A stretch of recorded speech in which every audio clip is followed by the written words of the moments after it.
traumas? You seem particularly triggered right now. Can you tell me what happened? I've had dreams that weren't just dreams.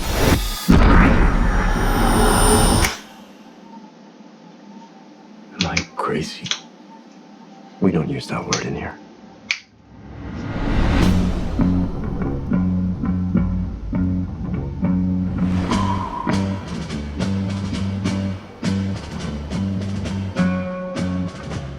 Hi.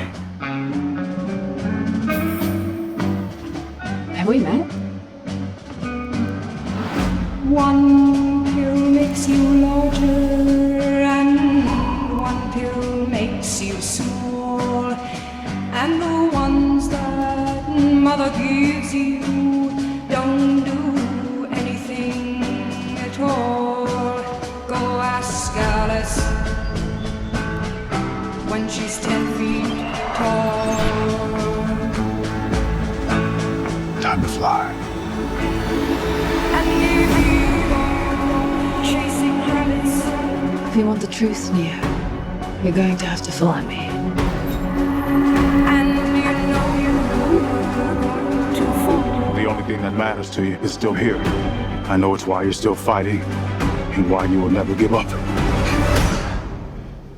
You don't know me, no?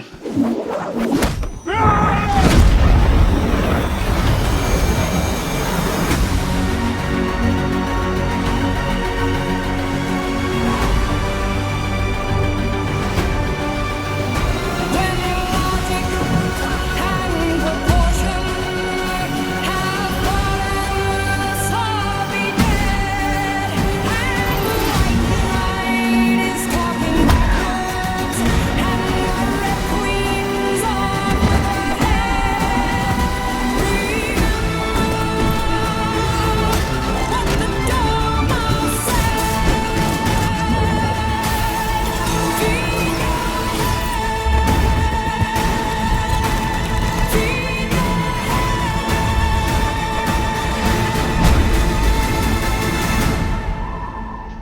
After all these years, to be going back to where it all started.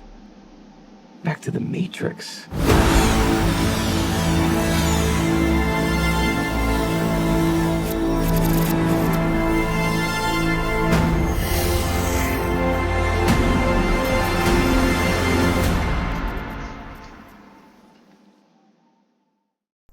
Hello, my friends. This is Brian the Speaker coming to you today with a review of Matrix Resurrections. Now, I'm trying to be positive about this, but I have to just say, Wow, that was something else. I really like the way you smiled at the end. Let's try this one more time, but a teensy bit less like a zombie, okay? so let's get into this. To start off, I want to tell you, I am a huge fan of the Matrix films, especially the first one. I went and saw it in the theater when it originally came out.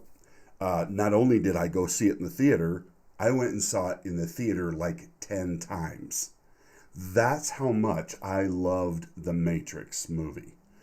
It changed everything in cinema.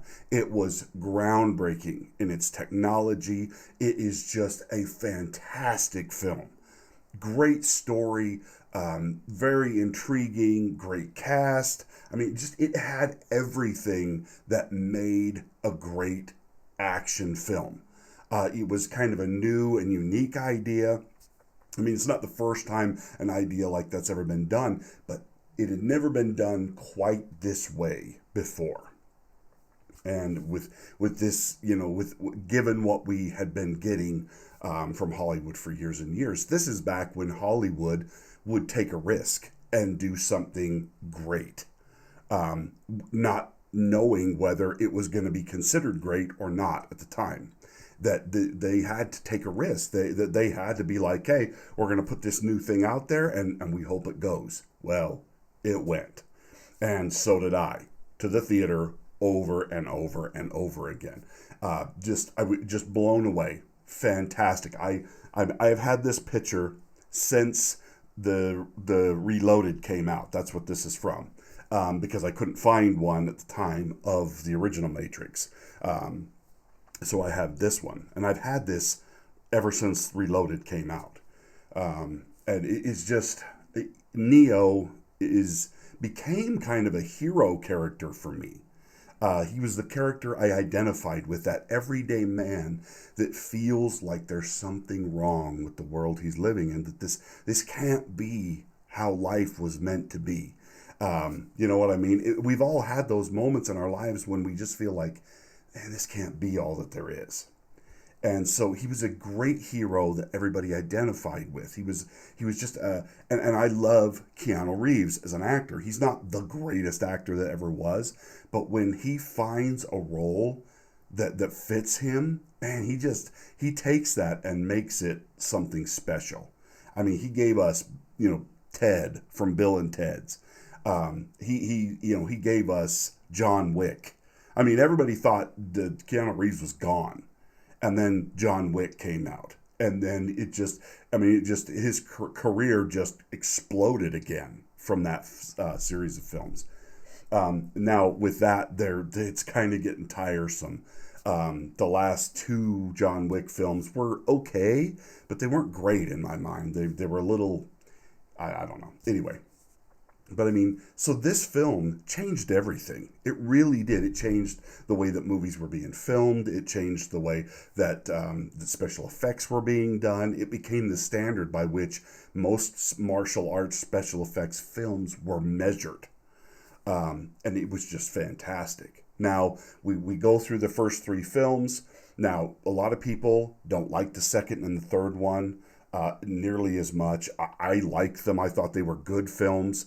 Were they the best films, best sequels ever? No, they weren't. But they were still good. They still fit that mold. They still fit within the universe of the Matrix. And it just really worked. I could have done without the raging sex scene / orgy in the middle of the second one. But it is what it is. And I'm just gesticulating a little too much here. But it was just a great film.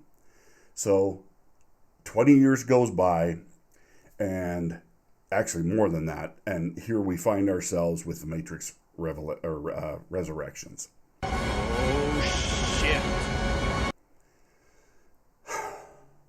And my brother put it this way, and I thought it was a very good way of putting it.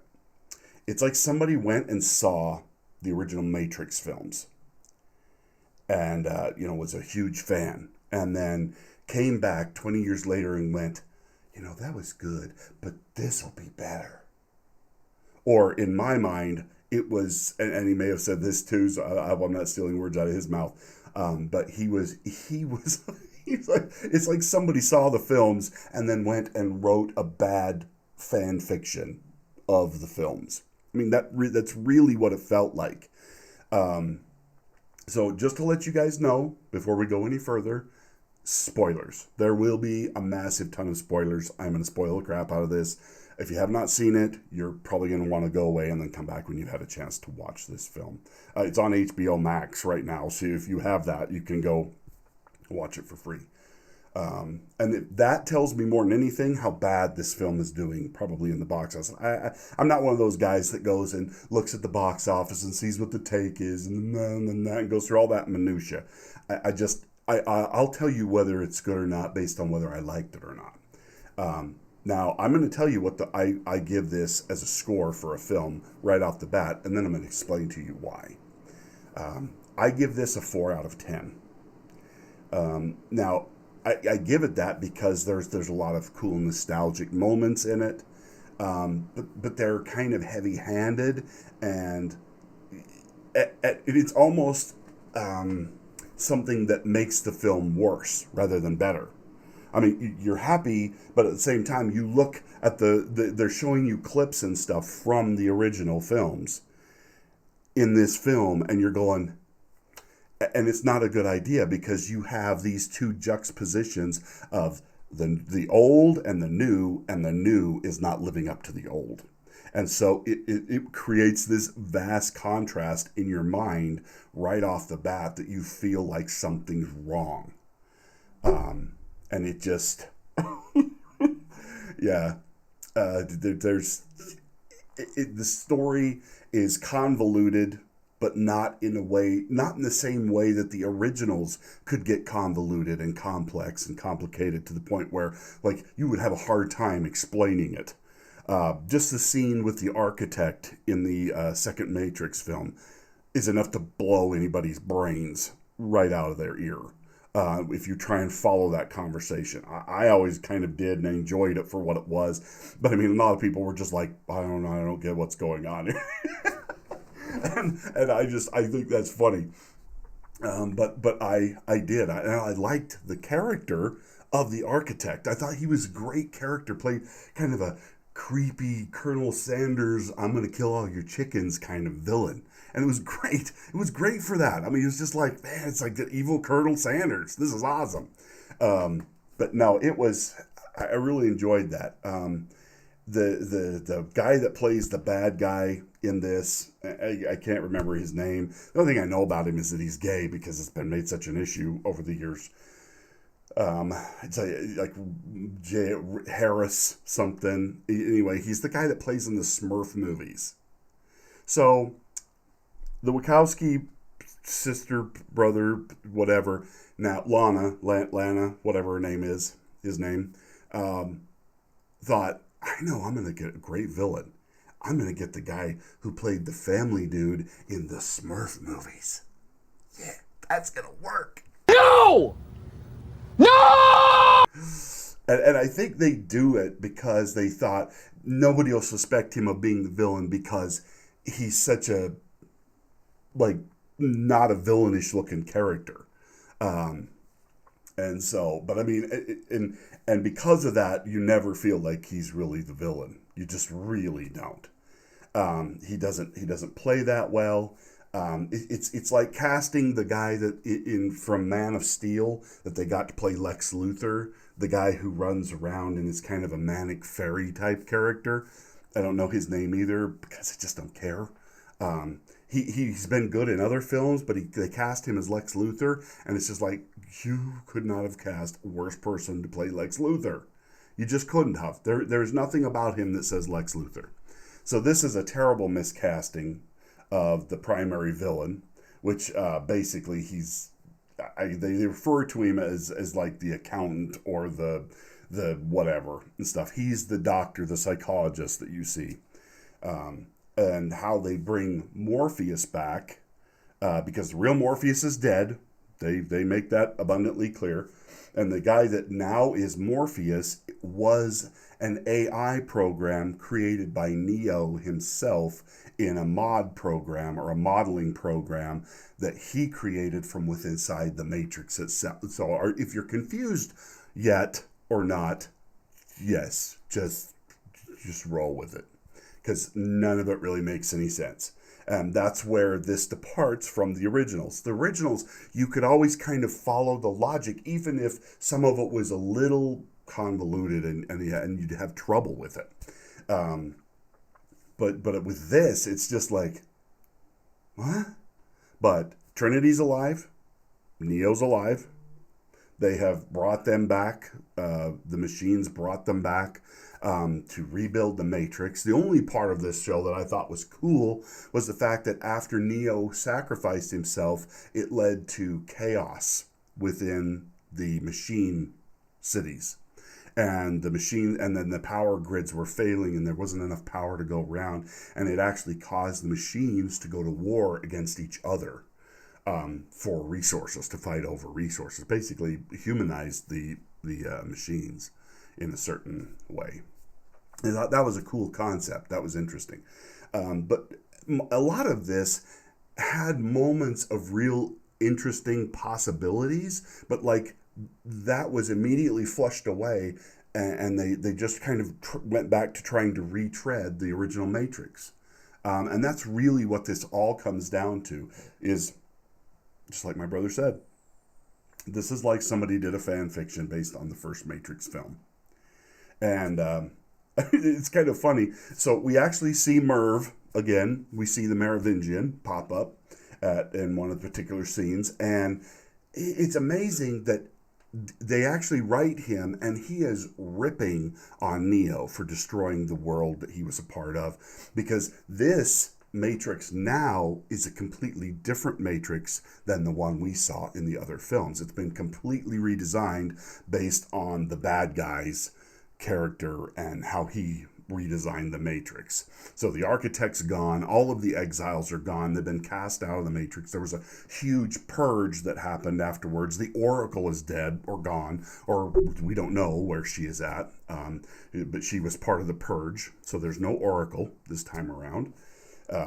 Which is just, I mean, you just might as well take the soul out of the movie by doing that. The Oracle is one of the foundations that they build this film on. She was, whether the architect would admit it or not, was the program that came up with the idea for how the Matrix actually worked originally. And it really, this movie just suffers from them trying to retread stuff.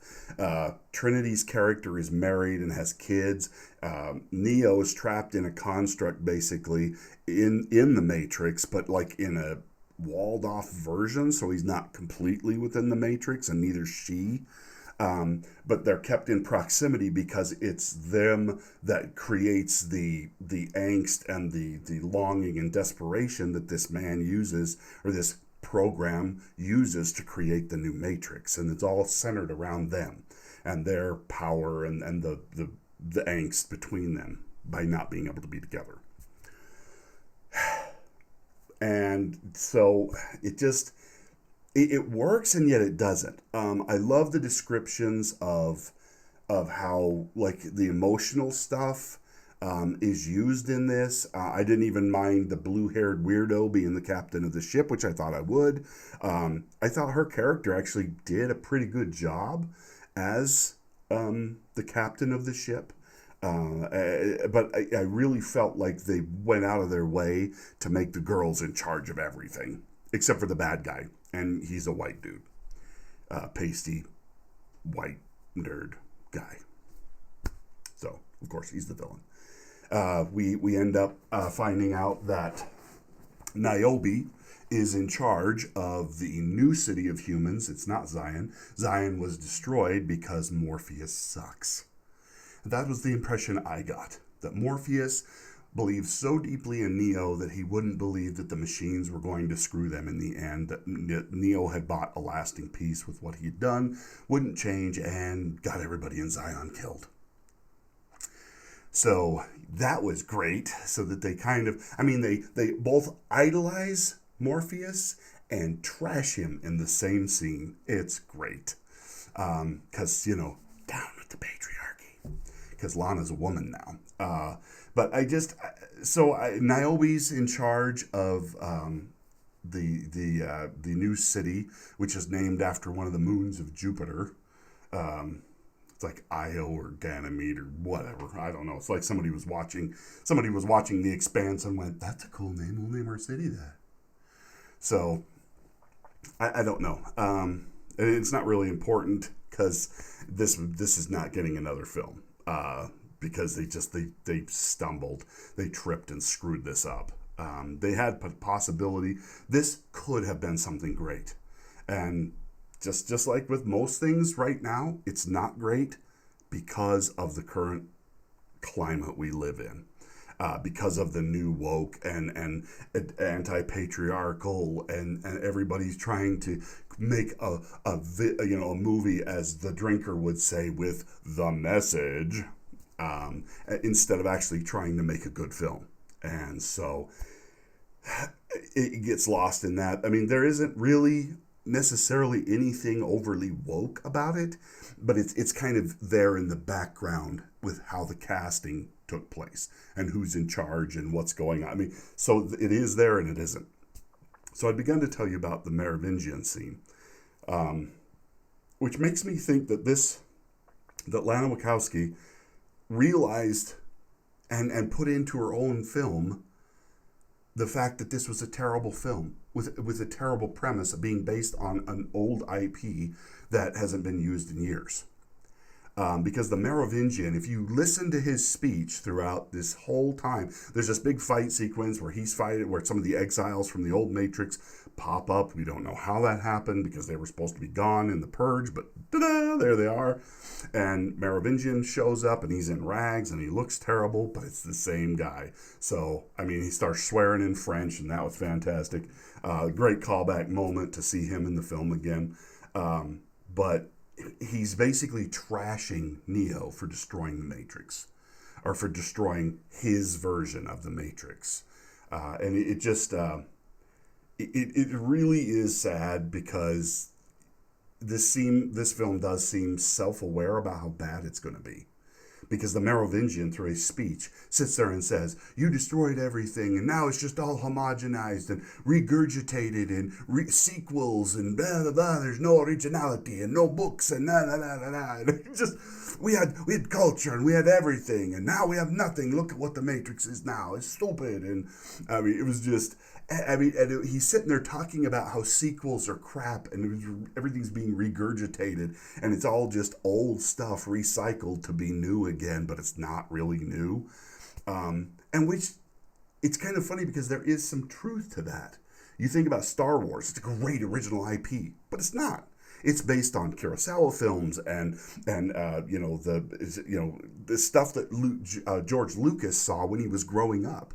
The matinees, the Flash Gordon and that kind of stuff. It all inspired him to create Star Wars, which is it has parts pulled from all over the place. But it was an original idea, but it's based on what came before. So a lot of these stories are all retreads. There have been stories like The Matrix before. It's just never been done quite this way as the original 1999 film when it came out. So it is interesting that at the same time it's making fun of that, it is actually that this film is actually the very thing that the Merovingian is complaining about in this movie, which makes me feel like the Lana Wachowski, who did this film, without her brother, there's only one of them, which kind of was a telltale for me right off the bat that I'm like, I'm not sure this is going to be good because it's missing one of the Wachowskis. And it's like, I don't know. It's like Wendy's without Dave, and his daughter. You need both of them to have Wendy's, the fast food chain. So it's just, I felt like that was kind of a telltale that this might not be going the way we would hope it would. Agent Smith turns up in this again, but he's a younger version of himself.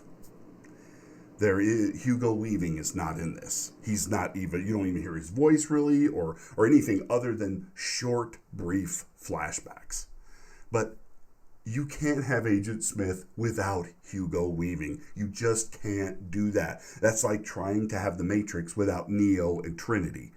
Or Morpheus, which we got a new Morpheus, which doesn't work. The guy that they got to play Morpheus is too manic. He's too cheesy. He's like, he's not at all the Morpheus we know.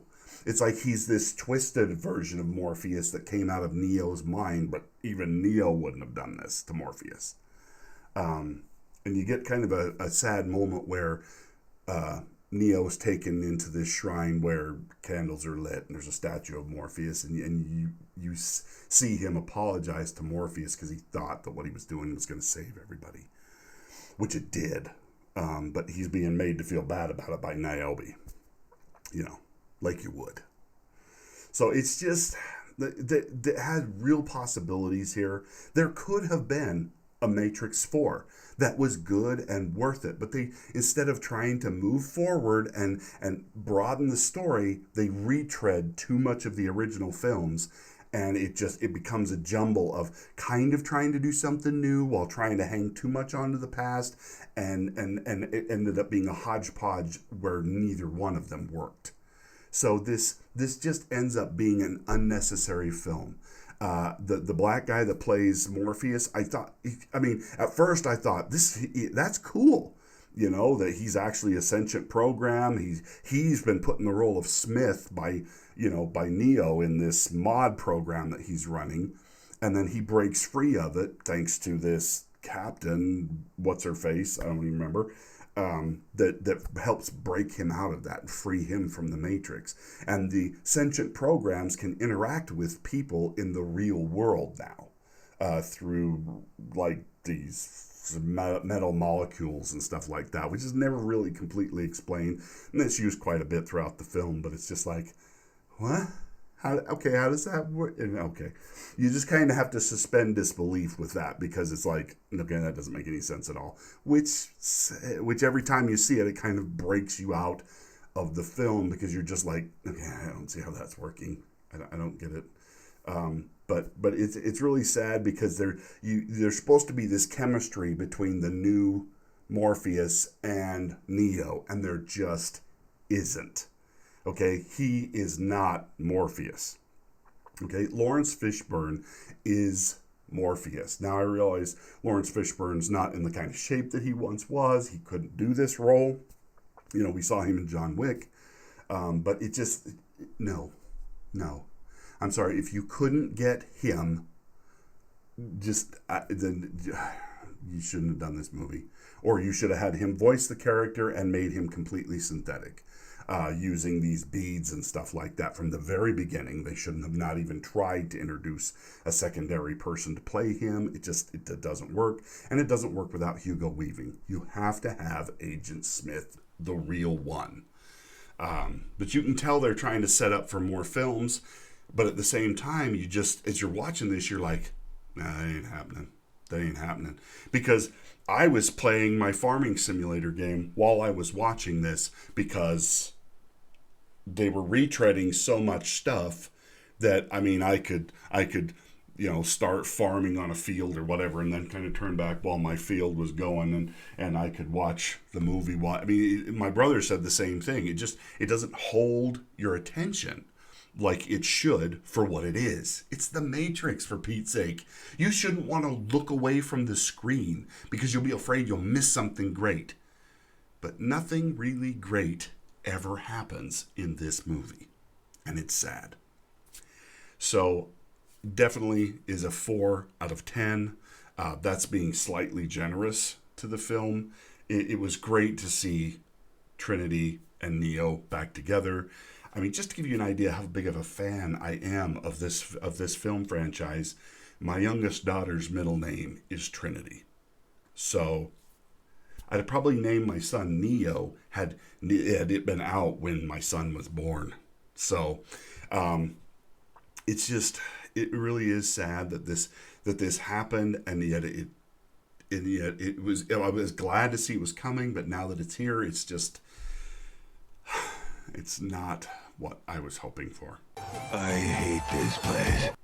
And I can't feel anything but slightly depressed at the fact that we've got this, and it's out there now, and it's something we can't take back. But they could not pull off the magic again, because they were trying to do it all wrong. And maybe we had studio interference. In fact, some of the lines and dialogue that are in the film itself actually made me think that it was one of the it was the Wachowski that was doing this film, trying to explain in the film that Warner Brothers was too much in the way, that they were forcing stuff that she didn't even really want to be doing in this. In fact, at one point, they use Warner Brothers as the bad guys. They keep calling the machine overlords suits throughout this whole thing. Like the machines wear business clothes. It was really kind of bizarre that they kept calling them suits like it was a 1940s villain noir. I'm just like, what? You mean the big bad machines? The AI intelligences? You could have called them anything, but you kept calling them suits. What are they, a corporation? I don't think, anyway. So it's just, go give this a watch, and tell me if I'm wrong, or just pass it all together and let my explanation be good enough, but it probably won't be. It'll probably confuse you more than if you just go and watch the film and then come back, because then you'll know exactly what I'm talking about here. It just doesn't have the magic. And that's where we're going to leave it. So let me know what you think. Did you see this? Did you want to see it? Did you just give it a complete miss? I was torn because I'm such a fan of the films. I was really torn about seeing this, and I just thought, you know what? I'm going to give it a shot. It can't be that bad, and it isn't. It isn't the worst film ever. It's just not The Matrix. And that's where we'll leave it. Thanks for watching, and we'll talk to you next time. Thanks for being here. Bye now.